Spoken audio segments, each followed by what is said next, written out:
Dia 27, Êxodo capítulo 4, versículo 1 até o capítulo 5, versículo 21. Mas eis que eles não vão acreditar em mim, nem ouvirão o que vou dizer, pois dirão: o Senhor não aparece a você. Então o Senhor perguntou a Moisés: que é isso que você tem na sua mão? Ele respondeu: um bordão. Então ele lhe disse: jogue no chão. Ele jogou e o bordão virou uma serpente. E a Moisés fugia então dela. Mas o Senhor disse a Moisés: estenda a mão e pegue-a pela cauda. Então ele estendeu pela mão, pegando-o pela cauda, e ela se transformou novamente em um bordão. Então o Senhor disse: isso é para que você creia que o Senhor, o seu Deus, o Deus dos seus pais, o Deus de Abraão, o Deus de Isaac, o Deus de Jacó, apareceu a você. E o Senhor continuou: põe agora a mão no peito. E ele o fez. Tirando a mão do peito, eis que ela estava leprosa, branca como a neve. Então o Senhor disse: põe a mão no peito outra vez.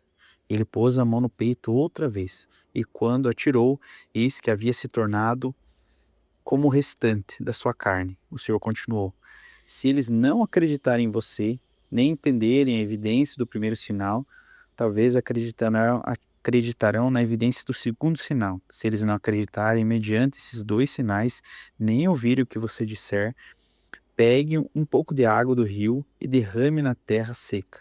E a água que você jogou do rio se transformará em sangue sobre a terra. Então Moisés disse ao Senhor: ah, Senhor, eu nunca fui eloquente no passado, nem no presente, nem depois que falaste ao teu servo, pois sou pesado de boca e pesado de língua.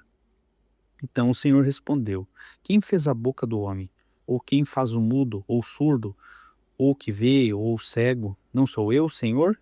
Agora vá, e eu serei com a sua boca, e lhe ensinarei o que você deve falar. Porém Moisés respondeu: ah, Senhor, envia outro, para que o Senhor possa enviar menos a mim. Então a ira do Senhor se acendeu contra Moisés, e o Senhor disse: Arão, o levita, não é seu irmão? Eu sei que ele é fluente e fala fluentemente. Eis que ele vem ao seu encontro. Ao ver você, se alegrará em seu coração. Você falará com ele e ele porá na boca as palavras. Eu serei com a sua boca e com a boca dele. E eu os ensinarei vocês o que vocês devem fazer. Ele falará por você ao povo. Ele será como se fosse a sua boca, e você será para ele como Deus. Leve, pois, na mão esse bordão com o qual você fará os sinais.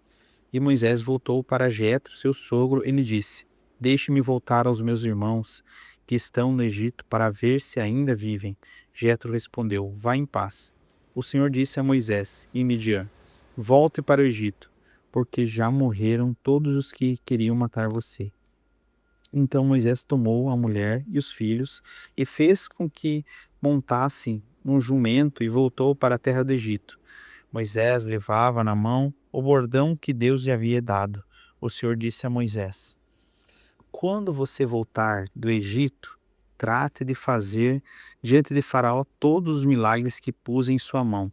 Mas eu vou endurecer o coração de Faraó para que ele não deixe o povo ir.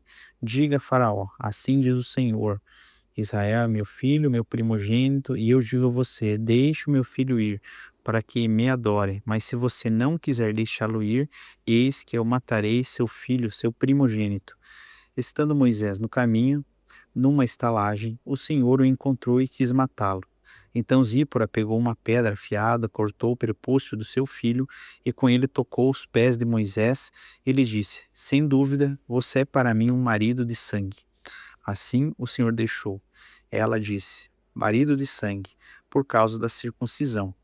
O Senhor disse a Arão: vá, encontre-se com Moisés no deserto. Ele foi, encontrando-o em nome do Senhor, o beijou. Moisés relatou a Arão todas as palavras do Senhor com as quais havia enviado e todos os sinais que lhe havia mandado realizar. Então Moisés e Arão foram e reuniram-se com todos os anciões do povo. Arão falou todas as palavras que o Senhor tinha dito a Moisés, e esse fez sinais diante do povo. E o povo creu. E quando ouviram que Moisés havia visitado os filhos de Israel e visto que a aflição deles era muito, inclinaram-se e a adoraram.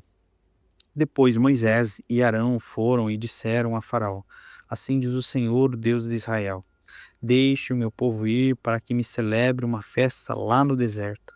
Faraó respondeu: Quem é o Senhor para que eu ouça a sua voz e deixe Israel ir? Não conheço o Senhor e não deixarei Israel ir.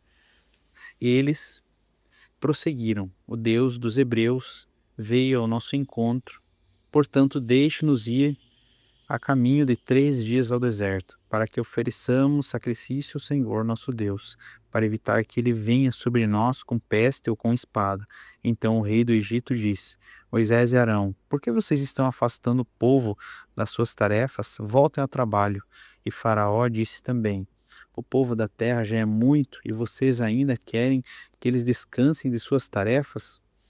Naquele mesmo dia, Faraó deu ordem aos feitores do povo e aos seus capatazes, dizendo: Daqui em diante não forneçam mais palha ao povo, para fazer tijolos, como antes, que eles mesmos ajuntem para si a palha, mas exijam deles a mesma quantidade de tijolos que antes eles faziam. Não diminuam a cota, eles estão desocupados e por isso gritam: Vamos e sacrificamos ao nosso Deus. Imponham mais serviço a esses homens, para que se mantenham ocupados e não deem ouvido às palavras mentirosas. Então os feitores do povo e seus capatazes foram e falaram ao povo: Assim diz Faraó: Não fornecerei mais palha a vocês. Vocês mesmos o ajuntarão a palha onde a puderem achar, porque não haverá redução de trabalho a vocês. Então o povo se espalhou por toda a terra do Egito para ajuntar restolhos em lugar de palha.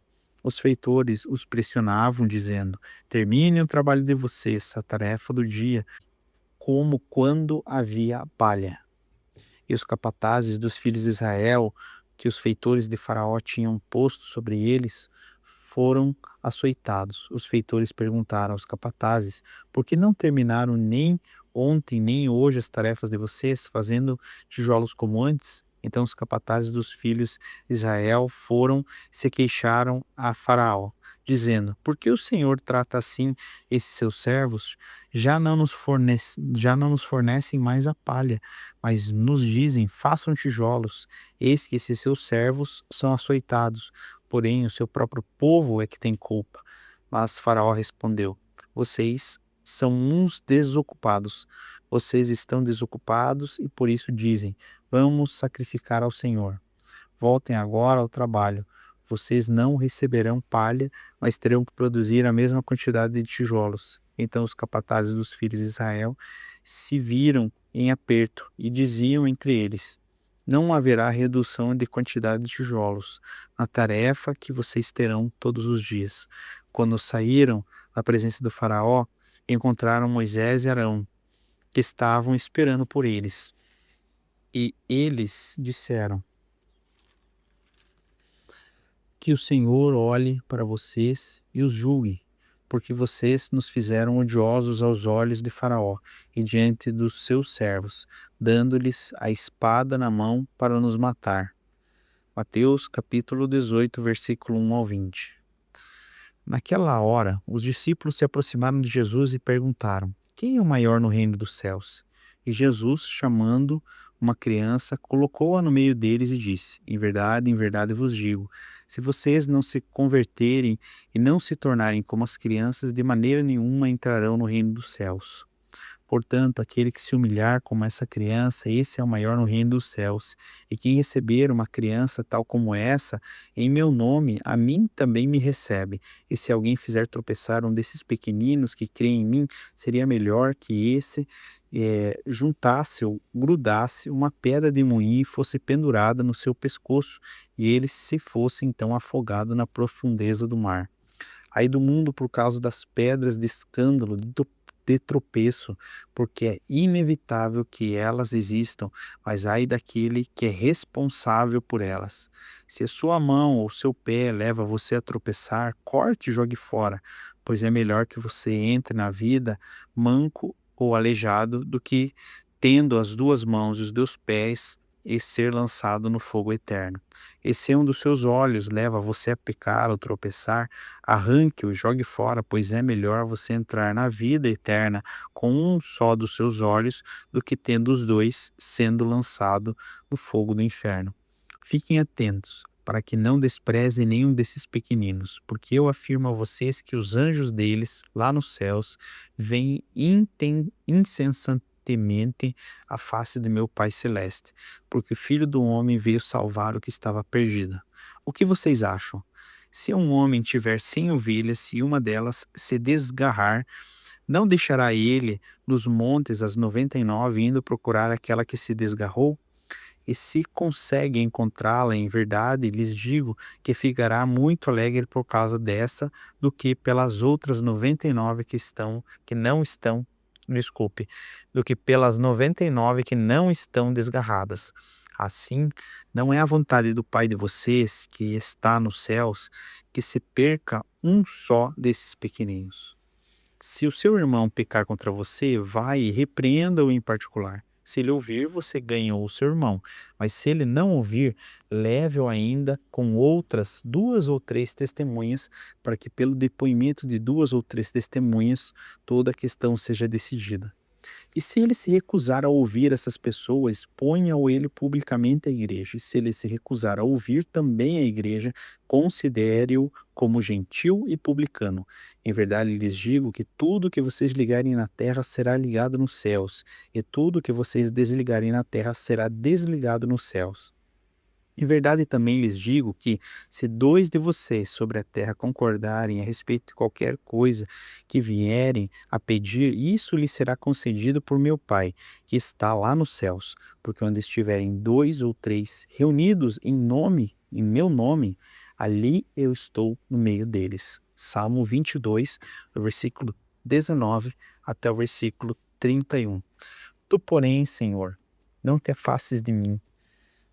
Força minha, apressa-te em me socorrer, livra minha alma da espada e das pressões do cão, a vida. Salve-me da boca do leão e dos chifres dos búfalos, sim, tu me respondes. Os meus irmãos declararei o teu nome, no meio da congregação eu te louvarei. Louvem o Senhor, vocês que temem, glorifiquem-no todos vocês, descendência de Jacó, temam-no todos vocês, posteridade de Israel, porque não desprezou nem detestou a dor do aflito, nem ocultou dele o seu rosto, mas o ouviu quando ele gritou por socorro. De ti vem o meu louvor na grande congregação, cumprirei os meus votos na presença dos que o temem. Os sofredores hão de comer e fartar-se, louvarão o Senhor, aqueles que o buscam. Que o coração de vocês viva para sempre. Os que confiam no Senhor da terra se lembrarão do Senhor e a ele se converterão. Diante dele se prostrarão todas as famílias das nações, pois do Senhor é o reino e é ele quem governa as nações. Todos os ricos da terra hão de comer e adorar, e todos os que descem ao pó se prostrarão diante dele, até que não pode preservar a própria vida. A posteridade o servirá e se falará do Senhor à geração vindoura. Virão e anunciarão a justiça dele, o povo que há de nascer. Contarão que foi ele quem fez. Provérbios capítulo 5, versículo 15 até o versículo 21. Beba a água da sua própria cisterna e das correntes do poço, porque você derramaria as suas fontes lá fora e os ribeiros das águas pelas praças, que sejam para você somente, não para os estranhos que estão com você. Seja bendito o seu manancial e alegre-se com a mulher da sua mocidade. Corça amorosa e gazela graciosa, que os seios dela saciem você em todo o tempo. Embriaguem-se sempre com as suas carícias, meu filho, porque você andaria cego atrás de uma estranha e abraçaria os seios de outra? Porque os caminhos do homem estão diante dos olhos do Senhor, e ele considera todas as suas veredas. Não esqueça de compartilhar esse vídeo para que outras pessoas possam ser abençoadas através da palavra. Deus abençoe o seu dia.